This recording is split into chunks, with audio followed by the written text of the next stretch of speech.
दोस्तों, जब हम बात करते हैं बिज़नेस की तो हमारे माइंड में टिपिकल तरह के बिज़नेस आइडियाज़ ही आ रहे होते हैं। वही जो हमें लगता है कि हर बंदा कर रहा है, हर बंदा देख रहा है, मगर एक ऐसा सेक्टर है जिसको हम इग्नोर करते हैं। एक ऐसा एक एरिया है जो जो बहुत से बिजनेसमैन जो पढ़े लिखे लोग हैं, पढ़े लिखे जो बैकग्राउंड जिन लोगों का है, या जिन लोगों को एक्सपोर्ट का इंटरेस्ट है, फॉरेन रेमिटेंस वो चाहते हैं करें, तो वो इस बिज़नेस को उतना नहीं बिज़नेस समझते। मैं बात कर रहा हूँ एग्रीकल्चर।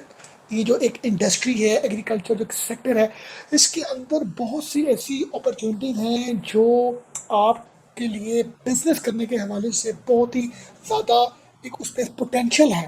पोटेंशियल क्यों है, मैं आपके साथ उन सब चीज़ों के स्टैट्स शेयर करूंगा। और ये जो एग्रीकल्चर जो एक सेक्टर है, ये हमें सिर्फ लगता है कि इसमें तो आपने खेती बाड़ी, क्रॉप फार्मर, हार्वेस्टिंग, ये चीज़ें हैं। इन चीज़ों के अलावा भी बहुत कुछ है, जिन बहुत सी ऐसी इसमें अपॉर्चुनिटीज़ हैं जो इन्वेस्टर्स के हवाले से बहुत ज़्यादा फ़ायदेमंद हैं। जो लोग एक अच्छा बिज़नेस करना चाहते हैं, एक ऐसा बिज़नेस करना चाहते हैं जिसमें उनको इंटरनेशनली बहुत ज़्यादा क्लाइंटेज मिले, तो मैं ये समझता हूँ कि एग्रीकल्चर बिजनेस एक बहुत ही शानदार बिजनेस है। सिर्फ फ़र्क ये है कि हमें लगता है कि ये तो पढ़े लिखे लोगों का बिजनेस नहीं है, या तो ये देसी लोगों का बिजनेस है। हमने तो थोड़ा सा कोई मॉडर्न बिजनेस करना है, हमने तो एक्सपोर्ट करनी है, या हमने तो कोई ऐसा बिजनेस करना है जिसमें हम लोग डॉलर्स में अर्न करें। तो भाई ये बिजनेस है। क्यों? क्योंकि ये बिजनेस वो बिजनेस है जिसको AI, आर्टिफिशियल इंटेलिजेंस, मतलब नहीं टेक ओवर कर सकती। आपने जो भी खाना है नेचुरल खाना है, फूड तो आपकी ज़रूरत है। और आने वाला जो टाइम है वो फूड का है। आने वाला जो चैलेंजेस हैं वो फूड के हैं। आने वाला जो आपके लिए एरा है जिसमें बहुत ज़्यादा लोगों के लिए बहुत ज़्यादा चैलेंजेस होंगे, वो फूड है। फूड एक ऐसा बिजनेस है जो जिसने चलना ही चलना है। तो बट फूड को लेके ना, मैं आपको आज ये चीज़ें स्टैट्स आपको मैं सब फैक्ट एंड फिगर्स बताऊंगा कि किस तरीके से आप इस एग्रीकल्चर के सेक्टर में रहते हुए आप बहुत ज़्यादा ग्रो कर सकते हैं और एक्सपोर्ट कर सकते हैं। एक्सपोर्ट कर सकते हैं, डॉलर्स बैन कर सकते हैं। जैसे कि पाकिस्तान हिडन हार्वेस्ट कौन कौन सी है? Mango, citrus, dates, sesame, species, onions, बहुत सी ऐसी चीज़ें हैं जो एक्सपोर्ट हो रही हैं। मल्टीनेशनल कंपनीज इतना ज़्यादा इस एग्रीकल्चर सेक्टर में इन्वेस्ट कर रही हैं और इतनी ज़्यादा एक्सपोर्ट हो रही है बाहर की कंट्रीज़ में।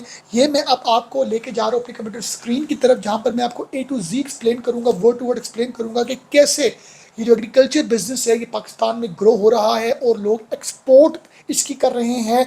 Sourcing agriculture exports Pakistan untapped potential, ये जी वो एक्सपोर्ट की पेरिशेबल आइटम्स हैं जिनमें बहुत सा रूम जो है वो है, लोग इसमें एक्सपोर्ट कर सकते हैं। मैंगोज, सिट्रस जिसको आप ऑरेंजेस कहते हैं, किन्नू कहते हैं, डेट्स जैसे खजूरें होगी, राइस हो गया, सीसेम सीड, ये सीड होता है कुकिंग ऑयल के लिए, और अनियंस। इनमें जो मैंगो एक्सपोर्ट है वो अराउंड 90 मिलियन US डॉलर की होती है एवरी ईयर। और कहाँ पर होती है? 79 कंट्रीज़ में, जिसमें हाई डिमांड जो है जी पाकिस्तान के फ्रूट की वो एक्सपोर्ट की जाती है UAE, UK, US, middle east, Europe और ईस्ट एशिया। आप इन किसी भी प्रोडक्ट को पकड़ के आप उनकी एक्सपोर्ट कर सकते हैं। अब आ गया from farms to the world.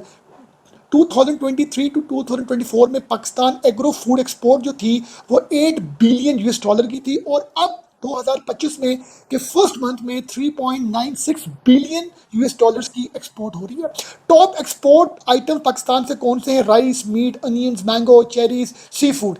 आप किसी भी प्रोडक्ट को पकड़ें, आप 79 कंट्रीज जहाँ पर ऑलरेडी पाकिस्तानी प्रोडक्ट्स जो हैं वो खाई जाती हैं, मंगवाई जाती हैं, और गवर्नमेंट का प्लान है कि इस एक्सपोर्ट को वो इंक्रीज़ करें 125 बिलियन US डॉलर्स में बाय 2030 तक, 2030 तक। न्यू फार्मिंग टेक्नोलॉजी, नई जो फार्मिंग टेक्नोलॉजी है वो आप बाहर से मशीन इंपोर्ट करें, आप लैंड इंफॉर्मेशन मैनेजमेंट सिस्टम, ये इनके सॉफ्टवेयर हैं, वो आप फार्मर्स को दें, जिससे वेदर को, सॉइल को, क्रॉप्स को कंट्रोल किया जाए बेहतर तरीके से। टेक्नोलॉजी आप बाहर से इंपोर्ट करके यहाँ पर आप किसान को दें, भाई किसान लेगा।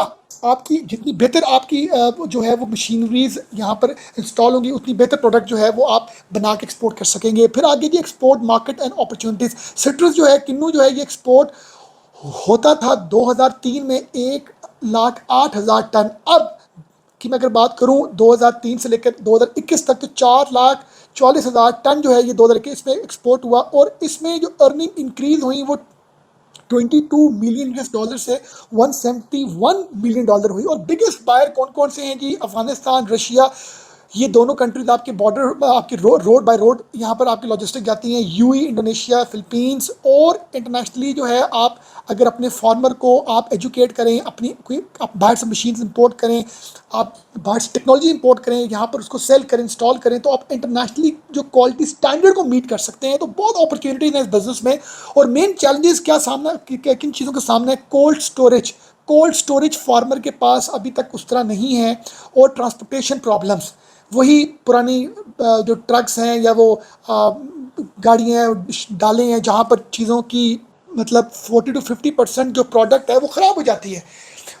आज भी किन्नू माल्टों की पेटियां हाथ से उठा के रखी जाती हैं, आम हाथ से तोड़ के जो हैं वो फेंके जाते हैं, टोकरियों में कह लें या आप पेटियों में कह लें। आप मशीन मंगवाएं, आप सिस्टम वहाँ पर बाहर से आप करें, ताकि आपकी जो 40 to 50% है वो आपका प्रोडक्ट की लॉस ना हो। इस बिज़नेस में बहुत रूम है, इस बिज़नेस में बहुत अपॉर्चुनिटीज़ हैं दोस्तों। ये बहुत ही शानदार अपॉर्चुनिटी है कि आप कोल्ड स्टोरेज बनाएं, और आप ऐसी गाड़ियां जिनका स्ट्रक्चर इस तरह का हो, जिसमें जब भी पेरिशेबल आइटम डाला जाए तो उसमें ब्रेकेज कम हो, उसके अंदर एसी इंस्टॉल हुआ हो, ताकि जो भी फूड है वो ख़राब ना हो। और सब मार्केट्स जो है जिसमें चाइना हो गया, वहाँ से बहुत सी कंट्रीज उस तरह इंपोर्ट नहीं करती पेरिशेबल आइटम्स। तो बहुत रूम है हम लोगों के लिए। सॉल्यूशंस प्रोवाइड करें, बिल्ड करें more cold storage houses, modern packaging facility. अपनी हमारे मुल्क में आज भी वही लकड़ियों के वही तरह की जो है वो पैकेजिंग हो रही है, जिसके अंदर कील होते हैं, वो कील आपको चुभते हैं, वो उससे किन्नू ख़राब होता है, आम ख़राब होता है।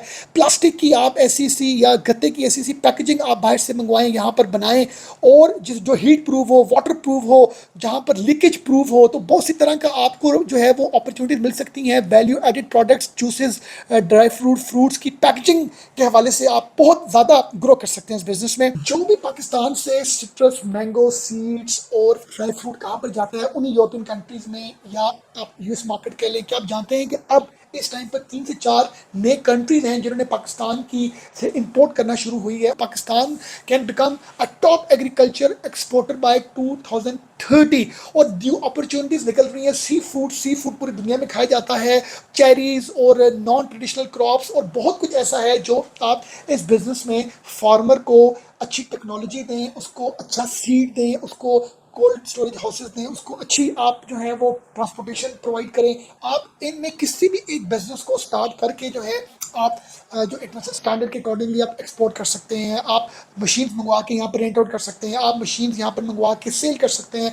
आप अपनी कंसल्टेंसी, ट्रेनिंग इंस्टीट्यूशन बना सकते हैं पाकिस्तान में, जो एग्रीकल्चर को हार्वेस्टिंग के हवाले से, कल्टीवेशन के हवाले से गाइड करे। आप बाहर से इंपोर्टेड जो सीड्स हैं, बीज हैं, वो मंगवा सकते हैं। तो बहुत कुछ है इस बिज़नेस में। आप अच्छी गाड़ियाँ, जैसे अब जितनी भी तरह की फ्रोज़न प्रोडक्ट्स हैं, वो पहले वक्तों में बगैर एसी वाली गाड़ियों में जाती थी, उनकी जो लॉजिस्टिक्स होती थी, फ्रेट फॉरवर्डिंग, अब एयर कंडीशनिंग सारी की सारी होती है। आप इसी तरह की प्रॉपर ट्रांसपोर्टेशन जैसे बाहर की कंट्रीज में यूज़ हो रही है, आप वो यहाँ पर मंगवाएं, रेंटल बिजनेस करें। एक शहर से दूसरे शहर आपने कोई भी फ्रूट, कोई भी ड्राई फ्रूट, कोई भी ऐसा पेरिशेबल आइटम मंगवाना है, उस गाड़ी में करवाएं। आप बहुत सी तरह की पैकेजिंग आज भी हमारे कंट्री में नहीं है। आप पैकेजिंग जो है वो मैन्युफैक्चरिंग प्लांट बनाएं, या आप बाहर से पैकेजिंग इंपोर्ट करें। आज भी लकड़ियों के वही कीलों वाली जो है पैकेजिंग हो रही है। आपको इंटरनेशनल स्टैंडर्ड को मीट करने के लिए आपको गुड क्वालिटी पैकेजिंग चाहिए, गुड क्वालिटी आपको फ्रूट चाहिए, आपको पेरिशेबल आइटम चाहिए, और उसके लिए आपको गुड क्वालिटी सीड चाहिए। गुड क्वालिटी सीड के लिए गुड क्वालिटी फार्मर की अपनी एजुकेशन होगी, वो इतना एजुकेट होगा। तो ये A to Z प्रोसेस में आपके लिए बहुत सी पॉसिबिलिटीज़ हैं बिजनेस को ग्रो करने के लिए, अपने आप को एक्सेल करने के लिए, एक्सपोर्ट करने के लिए। क्यों? क्योंकि ये पाकिस्तान ही है जहाँ पर इसकी मिट्टी को गॉड गिफ्टेड, ये एक इसके पास एक स्ट्रेंथ है। जैसे गल्फ स्टेट से ऑयल निकलता है, तेल निकलता है, वो तेल किसी दूसरी कंट्री से नहीं निकल सकता जिसकी ज़मीन में तेल नहीं है, ये उसी कंट्री से निकल सकता है जिसकी कंट्री में तेल है। इसी तरह अच्छा जो फ्रूट है, अच्छा जो ड्राई फ्रूट है, अच्छे जो पेरिशेबल आइटम्स हैं, ये उसी की ज़मीन से निकल सकते हैं जिसकी ज़मीन जो है उसको ये एक अल्लाह पाक की तरफ से एक गॉड गिफ्टेड चीज़ मुहैया है। हमारा पानी, हमारी ज़मीन, सिर्फ हमारे पास किन चीज़ों की कमी है?